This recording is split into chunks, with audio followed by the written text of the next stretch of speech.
বরের ভালোবাসা পেলে কার না ভালো লাগে। আমার বর আমার জীবনে প্রথম নিজে পছন্দ করে দুল কিনে দিছে। আর এই দুল কেনার পেছনে অনেক কাহিনী আছে।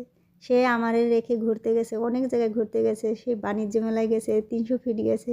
আর এইগুলো এসে যখন আমাকে বলবে তখন তো আমি খুব রাগ করব, মানে মনে মনে রাগ হতে পারি যে আমাকে নেয়নি। সেই জন্য সে আমার জন্য 2 জোড়া দুল কিনে নিয়ে আসছে। তবু বর ভালোবেসে এনেছে, সেটাই অনেক। সে হোক ঘুষ, বউর মান ভাঙানো, যাই হোক, এটুক থাকলেই এনাফ। শুধু কি বাণিজ্য মেলায় গেছে, 300 ফিট গিয়ে হাঁসের মাংস খেয়েছে। আরও গিয়েছে এক জায়গায়, সেটা হচ্ছে মাওয়া।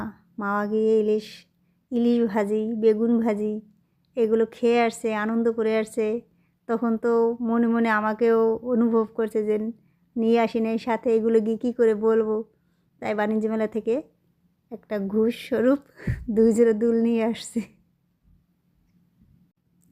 তবে আমার খুব পছন্দ হয়েছে দুলজোড়া। দুলটা দেখতে একদম ক্যাটসাইয়ের মতো মনে হচ্ছে, ক্যাটসাই যে পাথরগুলো এরকম মনে হচ্ছে। যা বরের পছন্দ হয়েছে বলতে হবে। আপনাদের কেমন লেগেছে দুলজোড়া? দুলজোড়া না, দুল 2 জোড়া। সবাই একটু কমেন্ট করে জানাবে।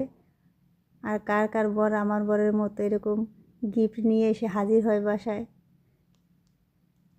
অনেক অনেক ধন্যবাদ আমার ভিডিওটি দেখার জন্য। সবাই ভালো থাকবেন। Good bye.